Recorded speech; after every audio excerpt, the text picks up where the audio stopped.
बारिश है कि रुकने का नाम नहीं ले रही थी। पूरा गांव अब डूबने लगा था। अब बाढ़ के पानी के साथ सब बहने लगा था। सब तरफ चीख पुकार मच गई थी। सभी लोग बहने लगे थे।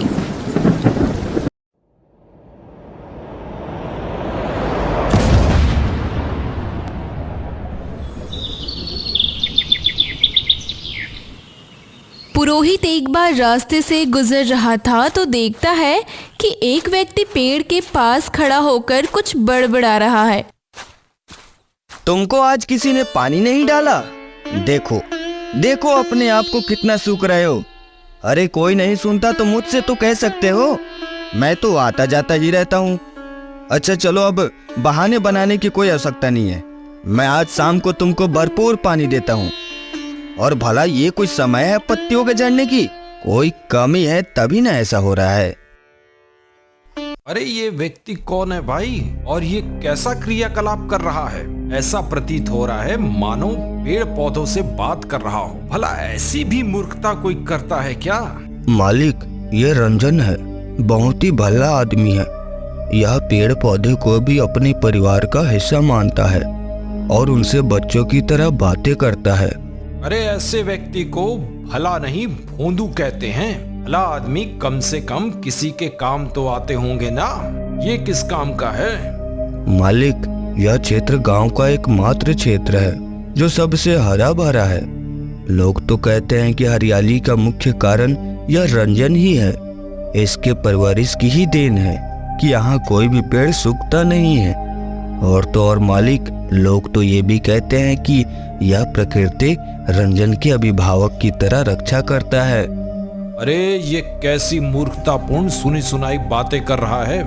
मैंने इतनी सारी वेदों का पठन पाठन किया है, लेकिन आज तक ऐसी कोई बात नहीं पढ़ी मैंने। अच्छा वो क्या है? मालिक, वो तो मंदिर है। यह गांव की आखिरी मंदिर है और यहाँ पर श्रद्धालु बहुत कम आते हैं। तो ये बात है, मंदिर के प्रभाव से ही यहाँ हरियाली है। पहले के लोग मंदिर उसी जगह पर स्थापित करते थे जहाँ पर सुख संपत्ति आए और वास्तुशास्त्र के अनुसार सब सही हो, और जिस जगह पर नदी या तालाब हो। हाँ मालिक, तब आप सही कर रहे होंगे। अब चलो यहाँ से, हमें और भी काम है। इस मूर्ख के चक्कर में काफी समय बर्बाद हो गया। बेटा, अब मेरा अंतिम समय आ गया है। तुझको इस हालत में छोड़कर जाने में मोह आता है। तेरी माँ से मैंने वादा किया था कि मैं तुम्हारी अच्छे से परवरिश करूंगा, जिससे कभी तुम्हें किसी के आगे हाथ ना फैलाना पड़े। पिताजी, आप मेरी चिंता न करिए, मैं ठीक हूँ। मेरी प्रवृत्ति ही मृदुल है, जिससे गांव के लोगों को मैं भोला लगता हूँ और ये मेरा उपहास करते हैं या मुझे ठगते हैं। लेकिन वास्तव में मेरे नजरिए से देखा जाए तो वे लोग ही मुझे मूर्ख लगते हैं। उतने बड़े परमात्मा के आगे ढोंग करते हैं, मंदिर में जाते हैं, जबकि उनका मन साफ ही नहीं है। लेकिन बेटा, इन बड़ी बड़ी बातों से जीवन यापन नहीं होता है। जीवन यापन के लिए आजीविका का सहारा लेना होता है, और आजीविका के लिए चपल, चंचल और कुशाग्र होना पड़ता है। पिताजी, मुझे पता है आप मेरे लिए चिंतित हैं, लेकिन मेरे विचार से, नियति से सब कुछ निश्चित कर रखा है। मनुष्य कितना भी हाथ पांव मार ले, उसके सफलता, चपलता, चंचलता और कुशाग्रता से उनकी मृत्यु टल नहीं सकती है। रही बात आजीविका की, तो मनुष्य अपने कर्मों के फल के अनुसार ही सुखी और दुखी होता है। पिताजी, आप निश्चिंत रहिए, क्योंकि मैंने कभी भी किसी का अहित नहीं किया है। मुझे पता था कि मेरे अंतिम समय में भी तू अपने विचारों से नहीं डिगने वाला। हाँ बेटा, मुझे तुझ पर गर्व है। तू नहीं होता तो मैं कब का इस धरती को छोड़ चुका होता, क्योंकि तेरे भाई दुर्जन के कारनामे सुनने से अच्छा मैं तो मरना ही चुनता। वही सोचता हूँ कि एक तू है और एक वो। संभल के रहना बेटा उससे, वह अपने भले के लिए किसी भी हद तक जा सकता है। दुर्जन स्वभाव से बहुत लालची और मतलबी किस्म का इंसान था। पूरा गांव उसको जानता था कि बिना किसी कारण के वो किसी से दोस्ती नहीं करता था। वो अक्सर पुरोहित के आगे पीछे लगा रहता और गांव की छोटी बड़ी बातें उसको बताता रहता था।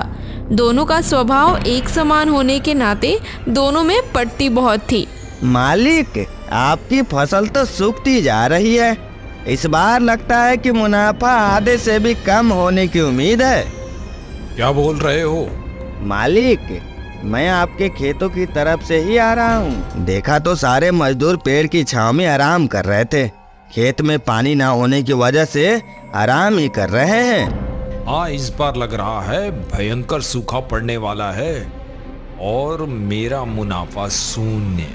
अरे तो मालिक, आप क्यों नहीं मजदूरों को अधिया तय कर लेते हैं? अधिया ही तो तय है। जितना मुनाफा होगा उसका आधा हिस्सा वो मजदूरी के तौर पर रखेंगे और आधा हिस्सा मालिक को यानी मुझे देंगे। यही तो गड़बड़ हो गया ना।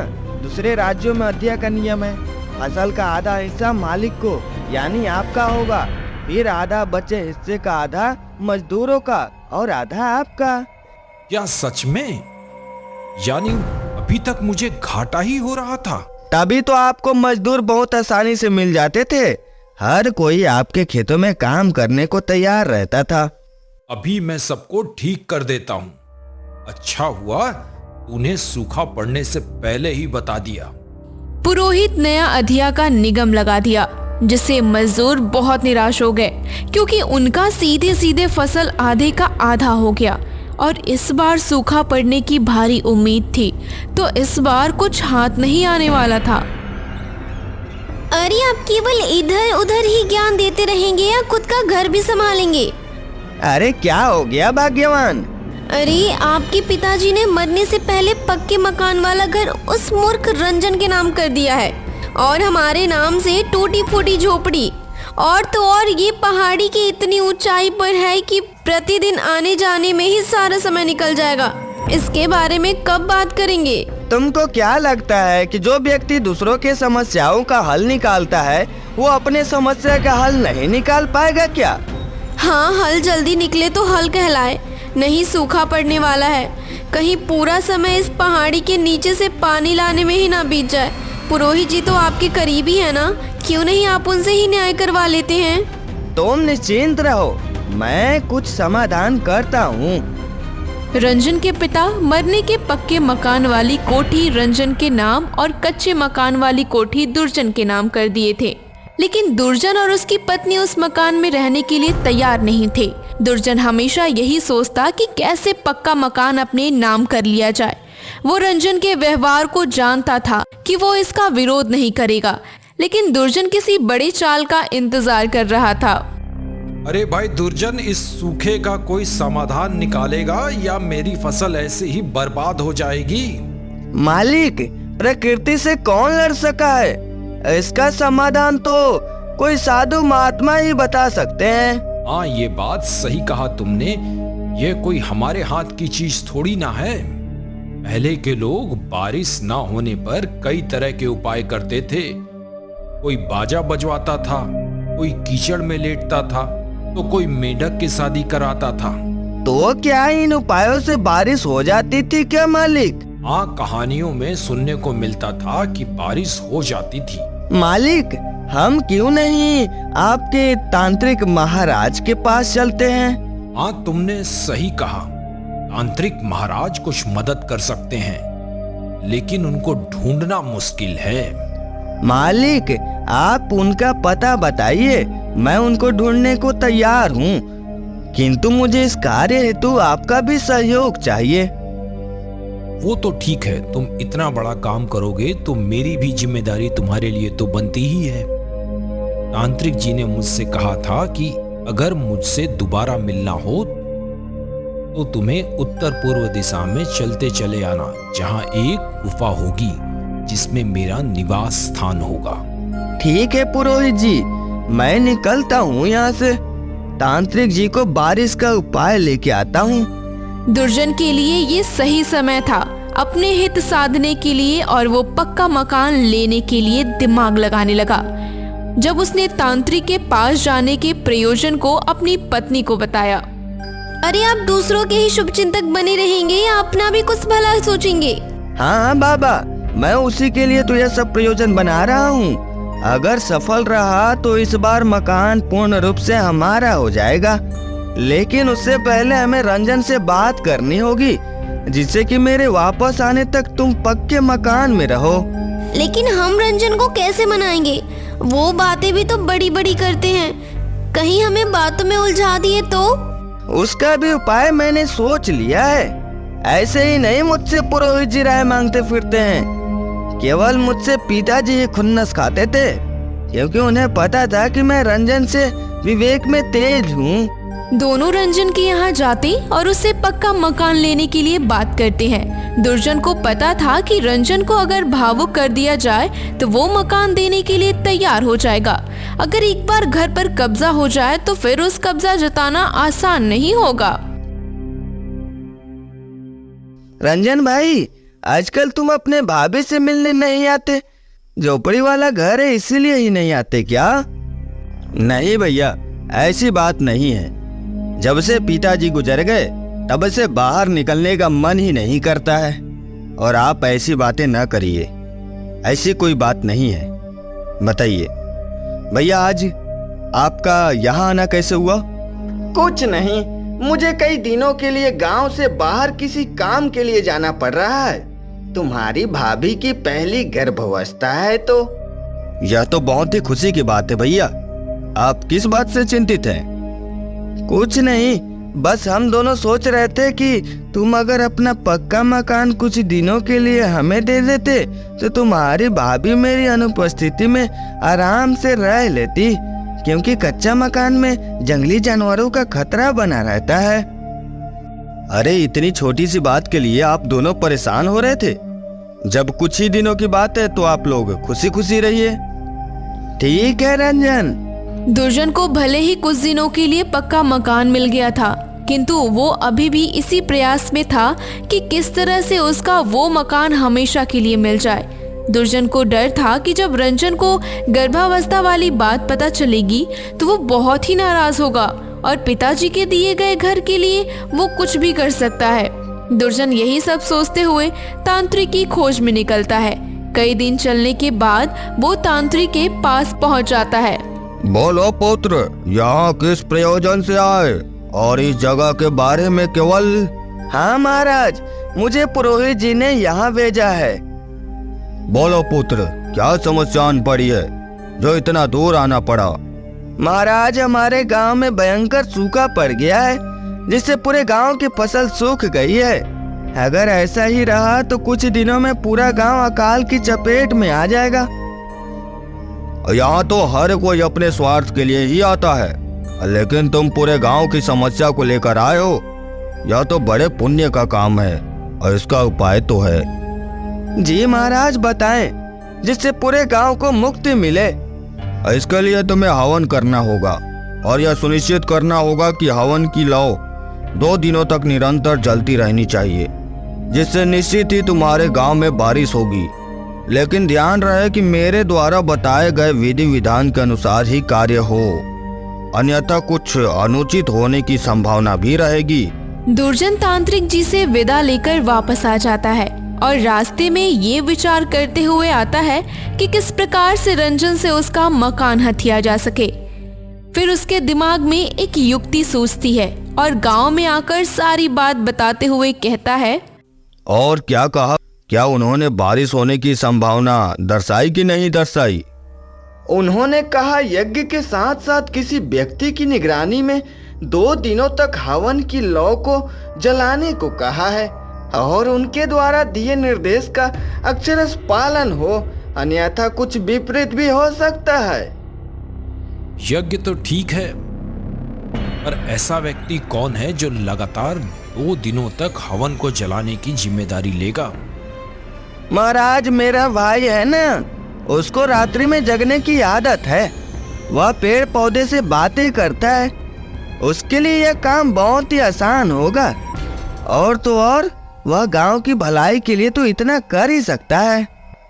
अच्छा, वो बेवकूफ आदमी जो पेड़ पौधों से बातें करता है वो तुम्हारा भाई है? मुझे तो पता ही नहीं था। ठीक है, फिर उसको बुला लाओ। महाराज, कृपया करके उसे आप ही बात करें। उसने अपना घर देकर मुझ पर पहले से ही एहसान कर रखा है।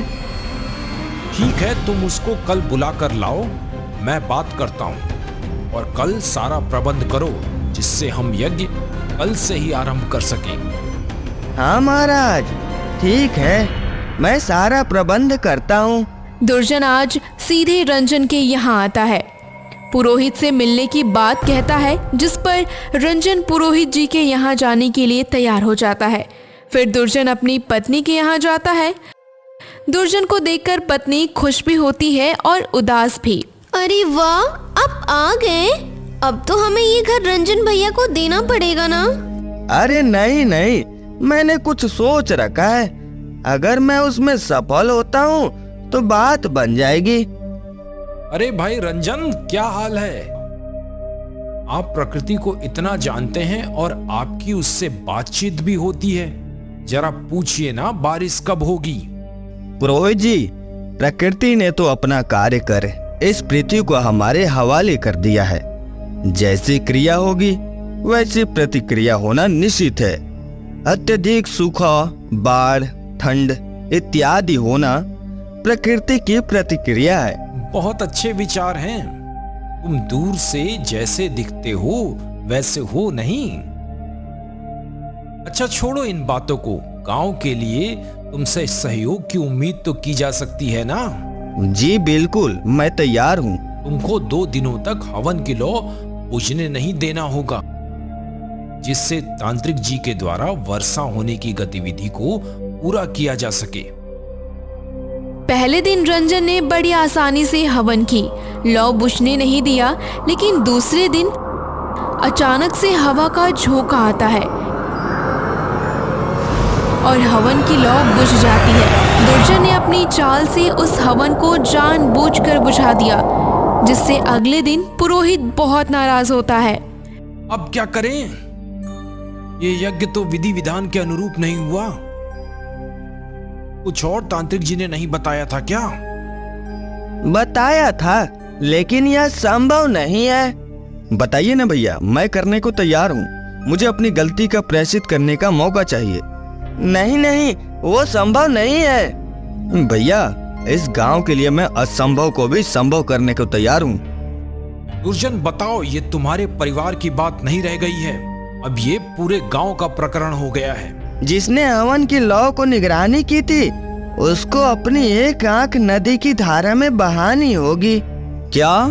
वहां पर उपस्थित सभी लोग चौंक जाते हैं, लेकिन रंजन हिम्मत कर इस कार्य को करने की स्वीकार कर लेता है। वो दुर्जन के इस चाल को समझ नहीं पाता और अपना एक आंख नदी की बहाव में बहा देता है।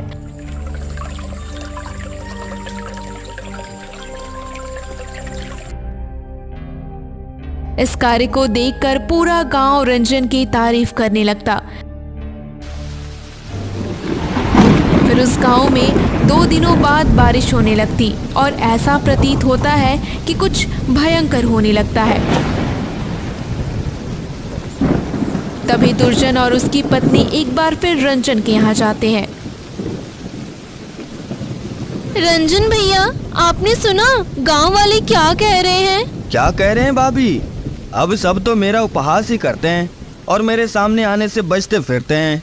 मैंने सुना है कि वो बोल रहे थे कि एक कानी इंसान को मंदिर के आसपास नहीं रहना चाहिए। गांव वाले के साथ अशुभ ही होता रहता है। हाँ भाभी, तो आप ही लोग बताइए कि मैं क्या करूं। मैं तो ये तांत्रिक जी के कहे अनुसार ये सब गांव वालों के लिए ही किया है। रंजन मेरे भाई, इस उपहास से बचने का एक ही तरीका है कि तुम झोपड़ी वाले गांव में हमेशा के लिए रहो, क्योंकि वो पहाड़ी पर है। वहाँ पर किसी का आना जाना नहीं है। नहीं तो ये गांव वाले आगे न जाने क्या क्या बातें बनाएंगे। ठीक है भैया, जैसा आप चाहें। आप बड़े हैं, आप मेरे भले बुरे के बारे में सोचते हैं। पिताजी के जाने के बाद आप ही पिता तुल्य हैं। मैं अब उसी पहाड़ी वाले झोपड़ी पर रहूंगा। ये सब होने के बाद दोनों घर आ जाते हैं। दुर्जन अपनी चाल पर बहुत खुश हो जाता है। देखी ना, एक ही झटके में सब समस्या का समाधान कर दिया मैंने। मान गए जी आपको, पर जब पता चलेगा तो क्या होगा? अरे पता नहीं चलेगा, क्योंकि प्रकृति भी हमारे साथ ही है। उधर ये सब सोच के रंजन को बहुत दुख हुआ। रंजन का दुख देखकर मानो प्रकृति भी रोने लगी। उस दिन के बाद से खूब बारिश हुआ। बारिश मानो रुकने का नाम ही नहीं ले रही हो। हर तरफ नदियों का जल स्तर बढ़ने लगा था।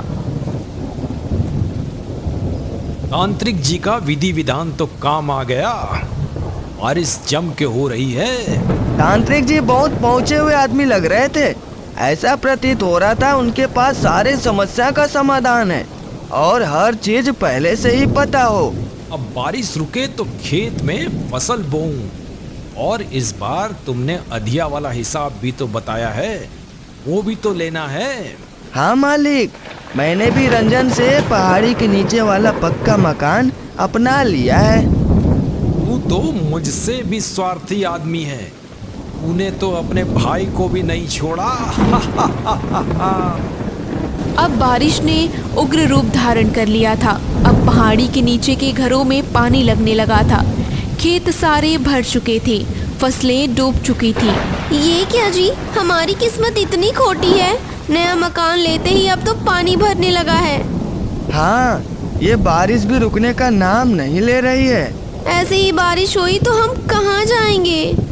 अरे भाई दुर्जन, ये प्रकृति इतना रौद्र रूप धारण क्यों कर रही है? हमने पूजा पाठ विधि विधान से किया था ना। हाँ मालिक, जैसा तांत्रिक जी ने बताया था वैसा ही तो हुआ है। कुछ नहीं होगा मालिक, अब मानसून खत्म होने ही वाला है, बारिश बंद हो जाएगा। हाँ, ये जल्दी बंद हो जाए, नहीं तो मेरे सारे काम वाले भाग जाएंगे और तेरे अधिया के चक्कर में मेरा दुगना का नुकसान हो जाएगा। बारिश है कि रुकने का नाम नहीं ले रही थी। पूरा गांव अब डूबने लगा था। अब बाढ़ के पानी के साथ सब बहने लगा था। सब तरफ चीख पुकार मच गई थी। सभी लोग बहने लगे थे। चूंकि रंजन पहाड़ी वाले कुटिया में था तो पानी का कोई प्रभाव वहाँ नहीं था। जब से मैं यहाँ आया हूँ तब से तो बारिश रुकने का नाम ही नहीं ले रही है। रात भर ऐसा लग रहा था कि कोई चीख रहा है। जरा देखूं तो क्या समस्या है। अरे तो गांव में बाढ़ आया है, सारे लोग पानी में बह रहे हैं। हमने तो बारिश के लिए पूजा पाठ किया था, लेकिन ये तो पूरा बाढ़ ही आ गया। नहीं नहीं, मुझे इनको बचाना होगा। मुझे जोर से आवाज़ लगानी होगी और इस सूखे पेड़ को किसी तरह नदी के बीच फेंकना होगा, जिससे लोग बहकर आगे ना जा सके। रंजन किसी तरह सूखे पेड़ को नदी में ढकेल देता है, जिससे पेड़ बहते बहते नदी के बीचों बीच आ गया और लोग उस पेड़ को पकड़कर वहीं रुक गए। और रंजन ऊपर से आवाज़ देकर और मदद कर उनको पहाड़ी पर बुला लेता है। इस तरह सबने वो रात पहाड़ी पर बिताया। रंजन भाई, मुझे माफ़ कर दो, मुझे माफ़ कर दो।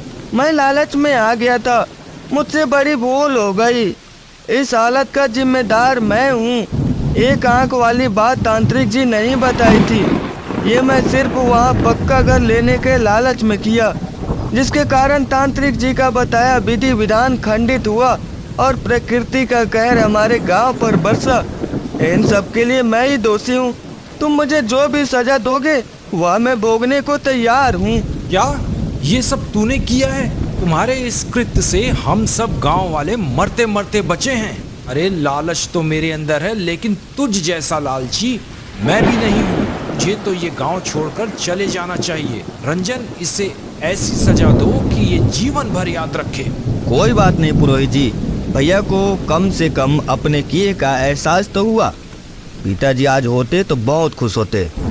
तो रंजन भैया ने अपनी गलती कभी नहीं मानी थी।